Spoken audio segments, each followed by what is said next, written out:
యేసుక్రీస్తు నామంలో మీ అందరికీ శుభములండి. సత్యవాక్యము కార్యక్రమాన్ని వింటున్నటువంటి మీ అందరికీ మరి ఒక రీతిగా కలుసుకునటానికి దేవుడు నాకు మంచి సమయం అనుగ్రహించి ఉన్నాడు. ఈ యొక్క సమయంలో నేను చెప్పాలనుకున్నటువంటి ప్రాముఖ్యమైన లేఖన భాగం ఏమనగా, క్రీస్తునందు నిలిచి ఉన్నటువంటి వారిని నిలిచి ఉండువారు ఎలా ఉంటారనేటువంటి విషయాన్ని తెలియజేయాలనుకుంటున్నాను. యోహాను సువార్త 15వ అధ్యాయము 7వ వచనంలో, నా యందు మీరును మీ యందు నా మాటలను నిలిచి ఉండిన ఎడల మీకేది ఇష్టమో అడుగుడి, అది మీకు అనుగ్రహింపబడును. క్రీస్తునందు నిలిచి ఉండిన ఎడల మీకేది ఇష్టమో అడుగుడి, అది మీకు అనుగ్రహింపబడునని ఇక్కడ మనం చూస్తున్నాం. నేను చాలా పేదవాడిని, చాలా పేదరికంలో ఉన్నా. ఇంతకు మునుపు కూడా చెప్పా, నా దగ్గర ఉన్న ఆస్తి రెండు బైబిలు, ఒకటి Telugu Bible, 2 English Bible. And also God made me as a orphan. I don't have parents and also I'm a orphan. I don't depend on any one and also I don't run for money. I don't beg any one. ఇప్పుడు నేను ప్రభువునందు నిలిచి ఉన్నా. నేను అడుగుతా ప్రభుని, నేను నీ యందు నిలిచి ఉన్నా, మీకేది ఇష్టమో అడుగుడే, అది మీకు అనుగ్రహింపబడునని ఉంది కదా. నాకు ఇష్టమైనదని ఈ లోకంలో ఉన్నటువంటి ధనాన్ని అడిగితే దేవుడు ఇస్తాడా? అంటే మీకేది ఇష్టమో అనింది ఇక్కడ. చూడండి, నా యందు మీరును మీ యందు నా మాటలు నిలిచి నేను ఎలా, మీకు ఏది ఇష్టమో అడుగుడి, మీకేది ఇష్టమో అడుగుడి, అది మీకు అనుగ్రహింపబడు. మీకేది ఇష్టమో? మీ ఇష్టం ఏంటి? భౌతిక సంబంధమైనటువంటి కార్లు, బంగ్లాలు, ఆస్తులు, ఇవి ఇష్టమా? లేకుంటే నిత్య జీవము, పరలోకము, అవి ఇష్టమా? అందుకే మనుషులు ఈ లేఖన భాగాన్ని వక్రీకరించి మాట్లాడతారు. ఈ లేఖనంలో అడిగాడు కదా, ప్రభు చెప్పాడు, మీకు ఏది ఇష్టమో అడుగుడి, అవి మీకు అనుగ్రహింపబడును, మీకు ఏది ఇష్టమైతే అది అడుగుడి అంటారు. అందుకే ఒకవేళ మీకు ఏది ఇష్టమో అది అడుగుడి అంటే, ఈ లోక సంబంధంలో ఉన్నది కానీ, లోకమునైనను ఈ లోక సంబంధమైనటువంటి వాటిని కానీ మీరు ప్రేమింపకుడి అని చెప్పాడు కదా. ఈ లోక సంబంధమైనటువంటి డబ్బు, ఆస్తి, ఇవి కాదు. మీకు ఏమి ఇష్టం కలిగి ఉండాలంటే ఆయన కుమారుని యొక్క సహవాసము, పరిశుద్ధమైనటువంటి జీవితము, నిత్య జీవము కోసము, పరలోకము వెళ్ళాలనేటువంటి ఒక ఆతృత కలిగి ఉండాలి. యోహాను రాసినటువంటి మొదటి పత్రిక 2వ అధ్యాయము 5-6 వచనాల్లో, ఆయన వాక్యము ఎవడు గైకొనునో వానిలో దేవుని ప్రేమ నిజముగా పరిపూర్ణమైనను, ఆయన యందు నిలిచి ఉన్నానని ఉన్నవాడని చెప్పుకొనువాడు ఆయన ఎలాగూ నడుచుకొనునో అలాగే తానును నడుచుకొనక బద్ధుడై ఉన్నాడు. మనం ఆయన యందు ఉన్నామని దీనివలన తెలుసుకొనుచున్నాము. ఆయన వాక్యము ఎవడైతే గైకొనునో వానిలో దేవుని ప్రేమ నిజముగా పరిపూర్ణముగా ఉంటుంది. దేవుని వాక్యము మనలో ఉంటే ఆ వాక్యమే దేవుడై ఉన్నాడు కాబట్టి, దేవుడు మనలో ఉంటే దేవుడు ప్రేమై ఉన్నాడు కాబట్టి మనము ప్రేమయందు పరిపూర్ణులమై ఉంటాం.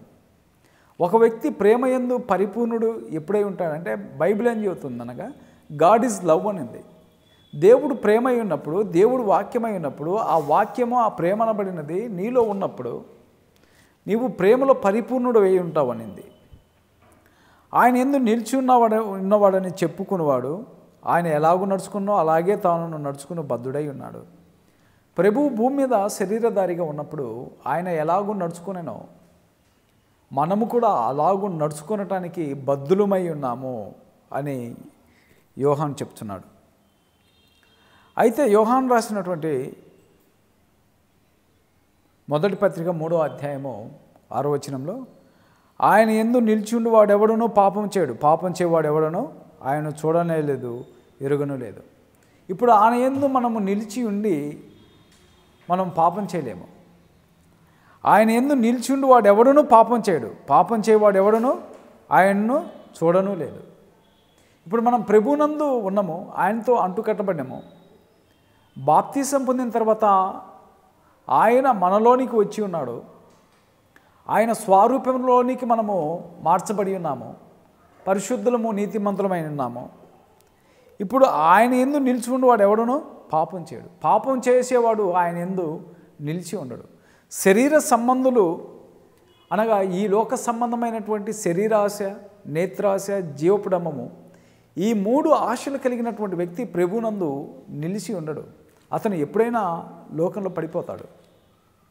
మనం ఉదాహరణకి చూస్తున్నాం. ఒక ధనవంతుడు వచ్చాడు, మరలా వెనుకకి వెళ్ళిపోయాడు. ప్రభు ముగ్గురిని పిలిచాడు, వాళ్ళు వచ్చారు, మరలా వెనుకకి వెళ్ళారు. మొదటి శతాబ్దంలో క్రైస్తవులు అనబడినటువంటి వాళ్ళు చాలామంది ఆధ్యాత్మికంగా ఎదుగుతూ వారు మరలా పాపంలో పడిపోవడం కూడా మనం చూస్తున్నాము.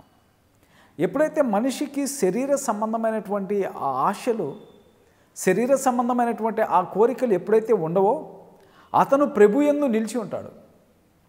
శరీర సంబంధమైన ఆశలు, కోరికలు ఉన్నటువంటి వ్యక్తి ఏదో ఒకరోజు ప్రభువును వదిలిపెట్టి వెళ్ళిపోతాడు.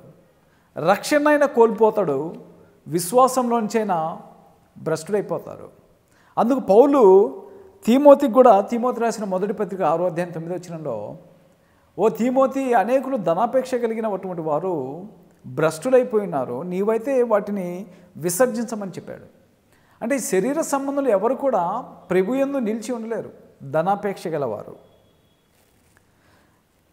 అందుకు యోహాను రాసినటువంటి 2వ పత్రిక 1వ అధ్యాయం 9వ వచనంలో, క్రీస్తు బోధ యందు నిలిచి ఉండక దానిని విడిచి ముందుకు సాగు ప్రతివాడును దేవుణ్ణి అంగీకరింపనివాడు. ఆ బోధ యందు నిలిచివాడు తండ్రిని, కుమారుని అంగీకరించేవాడు. క్రీస్తు బోధ యందు నిలిచి ఉండక దానిని విడిచి ముందుకు సాగు ప్రతివాడును దేవుని అంగీకరింపనివాడు. దేవుని అనగా పరలోకంలో ఉన్నటువంటి తండ్రిని అంగీకరింపనివాడు.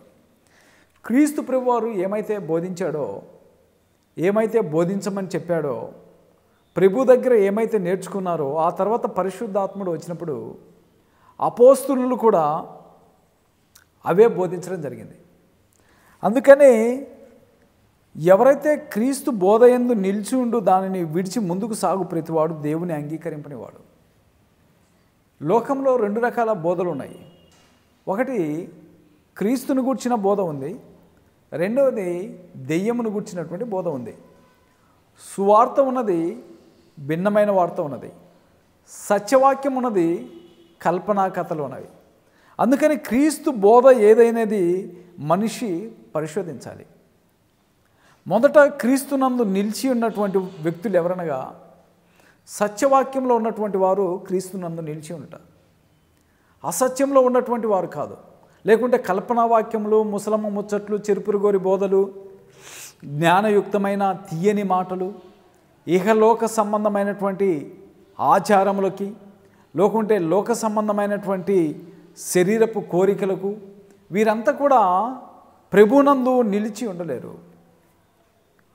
ప్రభునందు నిలిచి ఉండాలంటే తాను దేవునికి సజీవ యాగముగా అర్పించుకోవాలి.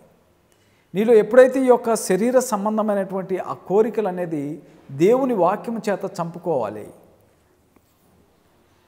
అప్పుడే నీవు ప్రభునందు నిలిచి ఉండగలవు. అయితే క్రీస్తునందు నిలిచిన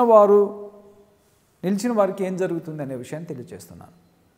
క్రీస్తునందు నిలిచి ఉండాలంటే వాక్యమందు నిలిచి ఉండాలి. మాటల యందు, యథార్థత, నీతి యందు, ప్రవర్తన యందు క్రీస్తు ప్రభువారు ఎలా అయితే నడిచాడో అలా జీవించమని బైబిల్ చెబుతుంది. అయితే క్రీస్తునందు నిలిచి ఉన్న వారికి ఏమి జరుగుతుంది అనే విషయాన్ని మీకు తెలియజేస్తున్నాను. రోమీలకు రాసినటువంటి పత్రిక 8వ అధ్యాయం 1వ వచనంలో, కాబట్టి ఇప్పుడు క్రీస్తు యేసునందు ఉన్న వారికి ఏ శిక్ష విధి లేదు, క్రీస్తు యేసునందు జీవమునిచ్చు ఆత్మ యొక్క నియమము పాప మరణముల నియమం నుండి విడిపించెను. చూశారండి, క్రీస్తునందు ఉన్నటువంటి వారికి, నిలిచి ఉన్నటువంటి వారికి ఏ శిక్ష లేదు, ఏ శిక్షా విధియు లేదు. ఒకవేళ క్రీస్తునందు ఉన్నామని చెప్పేసి శిక్ష లేదని పాపము చేద్దామంటే పాపం చేయటానికి వీల్లేదు.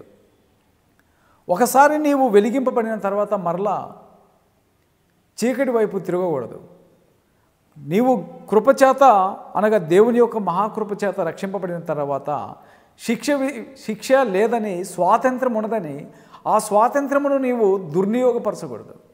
దేవుడు నీకు రక్షణ ఇచ్చాడు, ఆ రక్షణను నువ్వు కాపాడుకోవాలి అంతవరకు. పౌలు గారు కూడా ఇలాగే అంటాడు, మీ అందరికీ బోధించి భ్రష్టుని కాకున్నట్లు అంతవరకు నేను కాపాడుకున్నాను. అంతవరకు మనము విశ్వాసాన్ని కాపాడుకోవాలి, రక్షణను కాపాడుకోవాలి. అందుకే క్రీస్తు యేసునందు ఉన్న వారికి మొట్టమొదటి ఏం లేదంటే శిక్ష అనేది లేదు. ఏ శిక్ష? శారీరక సంబంధమైన శిక్ష కాదు. మీరు ఇలా అనుకుంటే పొరపాటు పడినట్లు. శరీర సంబంధమైనటువంటి శిక్ష వస్తుంది. ఉదాహరణకి అపోస్తులు అందరూ మీరు గమనించారా?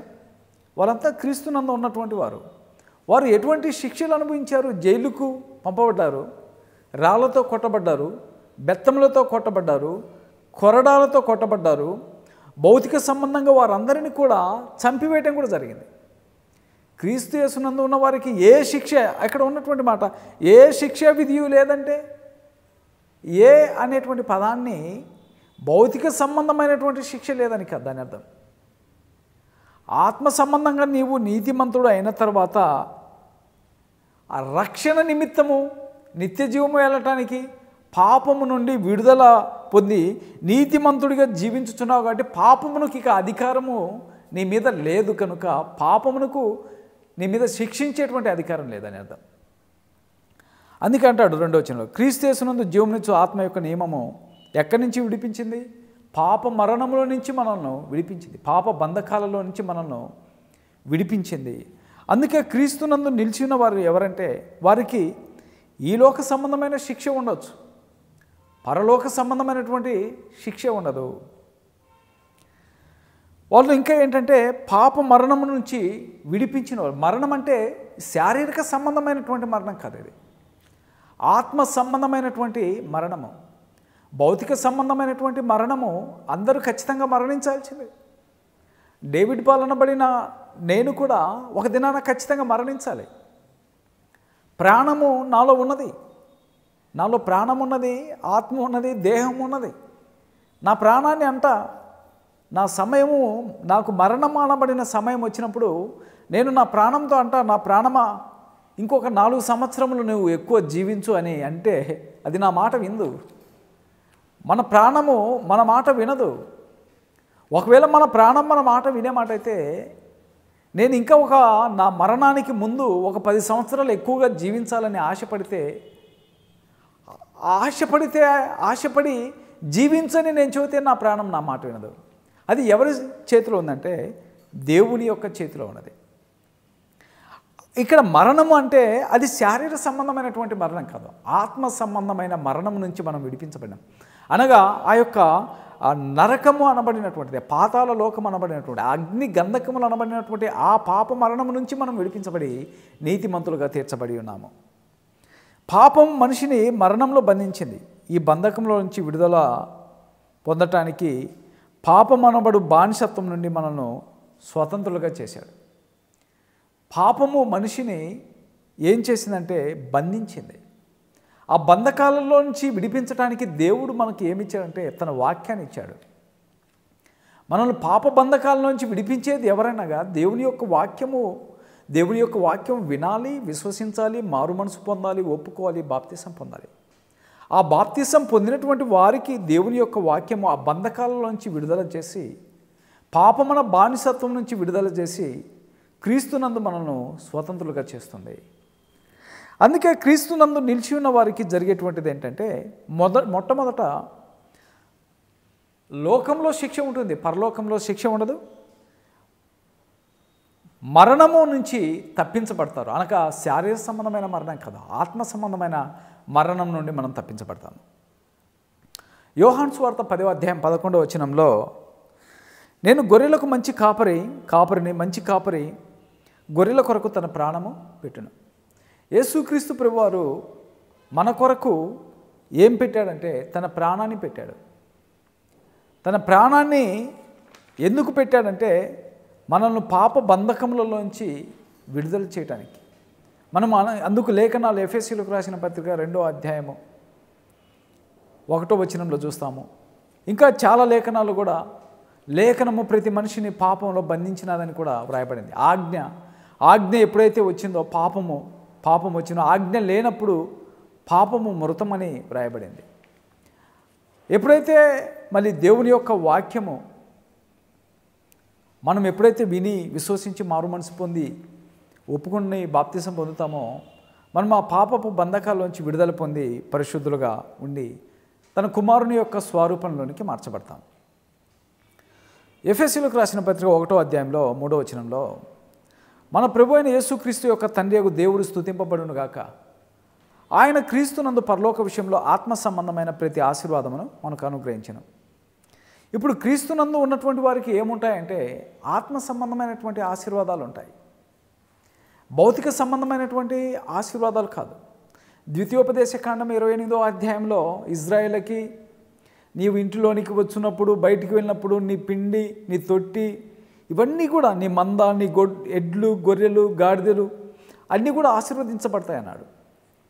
న్యూ టెస్టిమెంట్లోకి వచ్చేసరికి ఆత్మ సంబంధమైన ప్రతి ఆశీర్వాదమును దేవుడు పరలోకంలో ఉన్నటువంటి దేవుడు క్రీస్తునందు అనుగ్రహించిన. అందుకే బైబిల్లో ఎక్కడ చూసినా న్యూ టెస్టిమెంట్లో 59 సార్లు క్రీస్తునందు లేక క్రీస్తులు అని వ్రాయబడుతుంది.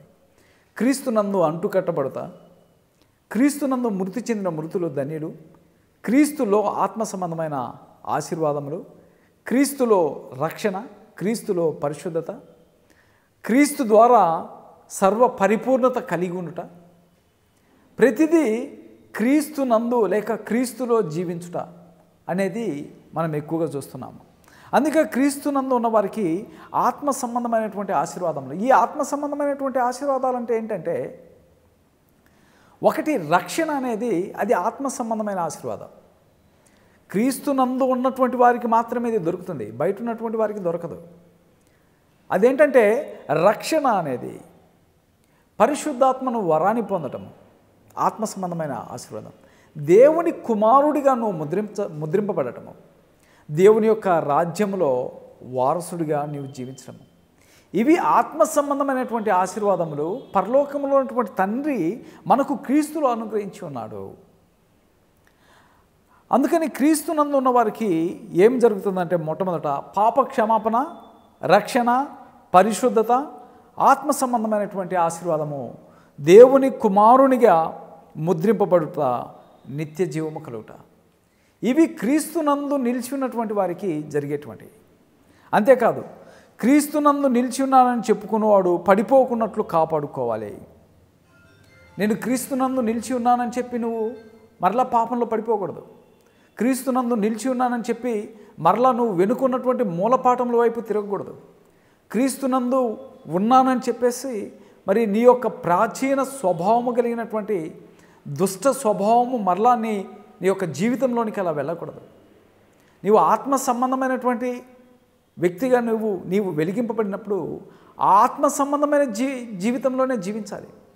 అందుకే ప్రభు కూడా అంటాడు, ఒకడు నాగలి మీద చేపెట్టి వెనుక తట్టు చూసినలా వారు నా రాజ్యమునకు పాత్రులు కాడంటాడు. అందుకని నువ్వు క్రీస్తునందు నిలిచి ఉన్న తర్వాత నీవు పడిపోకున్నట్లు కాపాడుకోవాలి. బహుశా ఒకవేళ నీ యొక్క మరణ దినము 70 సంవత్సరములు కావచ్చు. ఈ యొక్క 70 సంవత్సరములు నువ్వు బాగానే పరిశుద్ధంగా జీవించావు. ఆ 70 సంవత్సరంలో నువ్వు పాపంలో పడిపోయి వ్యభిచారంలో, బహుశా నేను ఎగ్జాంపుల్ చెబుతున్నా, వ్యభిచారంలోనో అబద్ధాల్లోనో మోసాల్లో పడిపోయి నువ్వు మళ్ళీ భ్రష్టుడైపోతే ఇప్పుడు జీవించిన జీవితం అంతా కూడా అది వ్యర్థమైన జీవితం. నువ్వు పడిన ప్రయాసం కూడా వ్యర్థము, నువ్వు పడిన కష్టం కూడా వ్యర్థము. ఎందుకనగా ఇన్ని సంవత్సరములు నీవు భక్తిగా జీవించి కూడా చివరికి నీవు పాపంలో పడిపోయావు. దానివల్ల ఈ చేసినటువంటి భక్తి కూడా వ్యర్థమైపోతుంది. అందుకే అంతము వరకు కాపాడుకునేవాడు ధన్యుడు. రాకడ వరకు, మరణము వరకు, 1 గంట ముందు మరణం వస్తుందనగా ఆ మరణం వరకు నమ్మకంగా ఉండినటువంటి వారే దేవునికి ఇష్టలైనటువంటి వారు. తర్వాత నిలిచి ఉండనటువంటి వారి పరిస్థితి ఏంటి? క్రీస్తునందు నిలిచి ఉండినటువంటి వారికి ఏమేం జరిగేది ఇప్పుడు మనం చెప్పుకున్నాం. నిలిచి ఉన్నటువంటి వారికి ఏం జరుగుతుంది అనేది మనం గమనించినట్లయితే మరణం వస్తుంది. ఇది శరీర సంబంధమైనటువంటిది కాదు, ఆత్మ సంబంధమైనటువంటి మరణం. ఇది క్రీస్తునందు నిలిచి ఉండని వారు ఎంత పెద్ద ధనవంతులైనా, ఎంత పెద్ద విద్యావంతులైనా, ఎంత పెద్ద అందగాలైనా, ఎంత పెద్ద మంత్రులైనా, ప్రైమ్ మినిస్టర్లైనా, ఎవరైనా సరే క్రీస్తునందు నిలిచి ఉండని ప్రతి వానికి ఏమొస్తుందంటే మరణం అనేది వస్తుంది. ఆ మరణం అనేది ఈ శరీర సంబంధమైనటువంటిది కాదు, ఆత్మ సంబంధమైనటువంటి మరణము. రెండవది, వీరు దేవుని సంకల్పంలో లేనటువంటి వారు. క్రీస్తునందు నిలిచి ఉండలేదంటే దేవుని సంకల్పంలో లేరు వాళ్ళు. అనాది సంకల్పంలో తండ్రి ఎవరినైతే క్రీస్తులో ఏర్పరచుకున్నాడో, ఎవరినైతే క్రీస్తులో ప్రేమించాడో వారు మాత్రమే ఉంటాడు. whom God chose in the beginning, foundation of the world, they are called to live the holy life. అంటే వారు దేవుని యొక్క ఉద్దేశంలో ఎవరైతే ఉంటారో వాళ్ళు మాత్రమే ఉంటారు. వీరు క్రీస్తునందు నిలిచి ఉండలేదంటే వారు దేవుని యొక్క సంకల్పంలో లేనివారు, అంతేకాకుండా అవిధేయులు వారు, దేవునికి లోబడని వారు. ఎలా అంటే సొదొమ గుమర పట్టణము, నోహవు కాలంలో ప్రజలు చనిపోవటము, ఇటువంటి వారేందంటే దేవునికి లోబడని వారు, సువార్తకు లోబడని వాళ్ళు, దేవుని ప్రేమించని వాళ్ళు. అంతేకాకుండా వారు ఎవరనగా వ్యభిచారులు, దొంగలు, విగ్రహారాధికులు, అబద్ధికులు. వీరందరినీ దేవుడు అగ్నిలో కాల్చివేస్తాడు. వీరందరూ ఎవరంటే క్రీస్తునందు అంటుకట్టబడని వారు, క్రీస్తు స్వరూపంలోనికి మార్చబడని వారు, దేవుని సంకల్పంలో లేనటువంటి వారు, దేవుని చేత ప్రేమింపబడినటువంటి వారు. ఉదాహరణకి మనం చూస్తాం యోహాను సువార్త 3వ అధ్యాయం 16వ వచనంలో దేవుడు లోకమును ఎంతో ప్రేమించెను అని. దేవుడు లోకంలో ఉన్న ప్రతి వ్యక్తిని ప్రేమిస్తున్నాడు. అందరూ రక్షింపబడాలని దేవుని యొక్క ఉద్దేశము. ఎవరు నశించిపోవాలని దేవుడు ఆలోచన చేయట్లేదు. దేవుని యొక్క చిత్తము కూడా అది కాదు. దేవుడు తన కుమారుణ్ణి లోకానికి రక్షణ నిమిత్తమే పంపించాడు, కానీ శిక్షించటానికి పంపలేదు. కానీ వీరెందుకు దేవునిలో నిలిచి ఉండలేదంటే వారి అవిధేయత, వారు లోబడకపోవటము, దేవునికి ప్రాధాన్యత ఇవ్వకపోవటము, సువార్తను విని కూడా ఆ సువార్తను అంగీకరించకపోవటము. వీరంతా దేవుని యందు నిలిచి ఉండని వారు.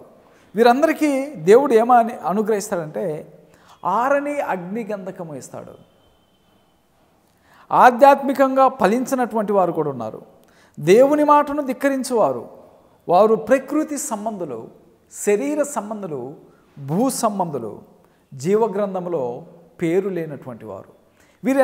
ఎవరనగా క్రీస్తునందు నిలిచి ఉన్నటువంటి వారు. వారు ఎవరనగా ప్రకృతి సంబంధులు, జీవగ్రంథంలో పేరు లేనటువంటి వారు, ఆధ్యాత్మికంగా ఫలించినటువంటి వారు. ఒకవేళ ప్రభువుని ఎరిగి కూడా మరలా లోకమనబడినటువంటి పాపంలో పడిపోయినటువంటి వారు. వీరందరూ ఎవరనగా క్రీస్తునందు నిలిచి ఉన్నటువంటి వారికి వచ్చేటువంటి శిక్ష ఏంటంటే నరకము. ఒకసారి ఆ యొక్క నరకంలోనికి వెళ్ళిన తర్వాత ఏ మనుషుడు మరలా రారు. నేనున్నా 1000 సంవత్సరంలో ఏం బ్రతకము. మనిషి ఎవరైనా ఈ భూమి మీద మహా బ్రతికితే 70-80 సంవత్సరాల కంటే ఎక్కువ బ్రతకలేరు. ఇప్పుడు ఆ 70-80 కూడా లేదు, మహా అంటే 60-65. ఈ దేహము ఉండగానే నీవు దేవునికి సజీవ యాగముగా సమర్పించుకోవాలి.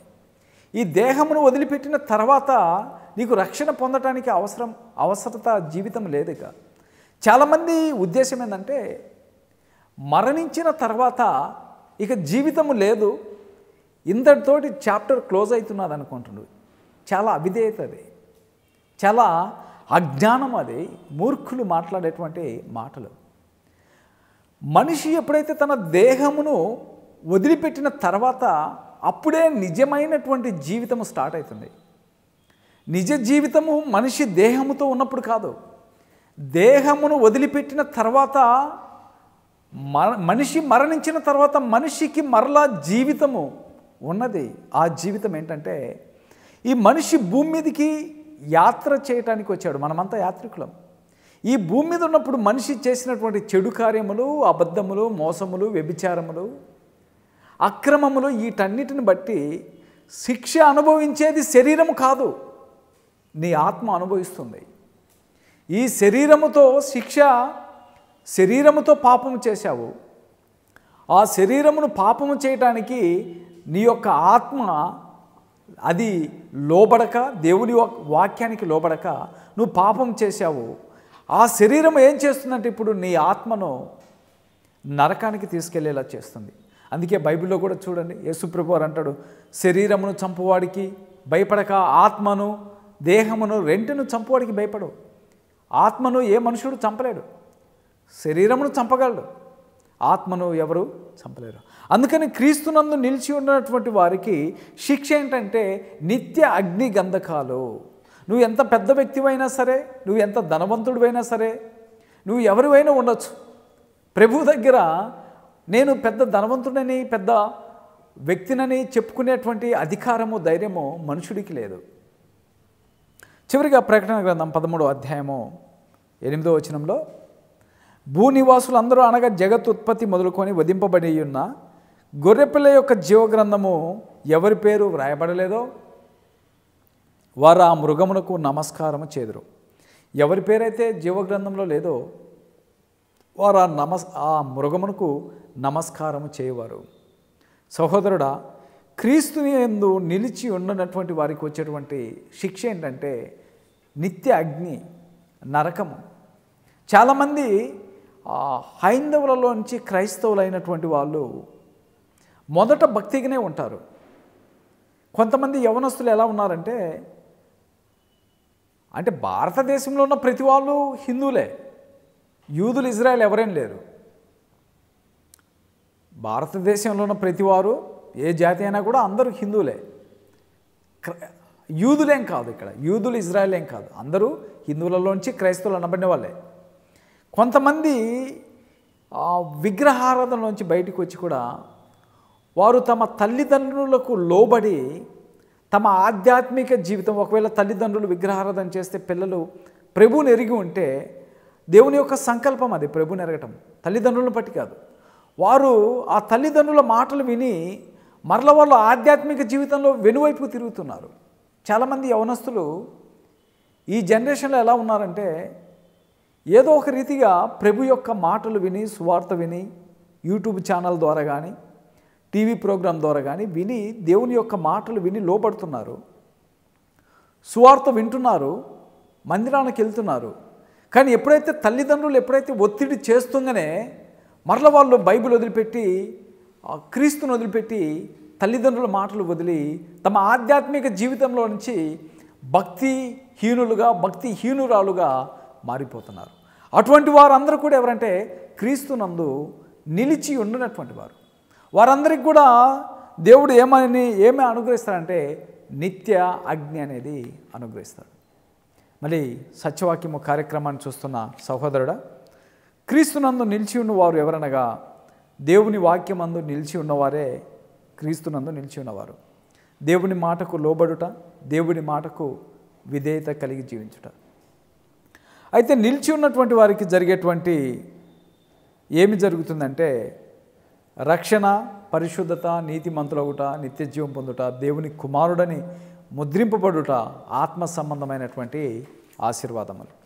నిలిచి ఉండనటువంటి వారికి శిక్ష ఏంటంటే, నిలిచి ఉండనటువంటి వారికి నిత్య అగ్నిగంధకమే శిక్ష. సత్యవాక్యము కార్యక్రమాన్ని వినండి, అనేకులకు పరిచయం చేయండి, నా కోసం ప్రార్థన చేయండి. అందరికీ వందనాలు. ఆమేన్.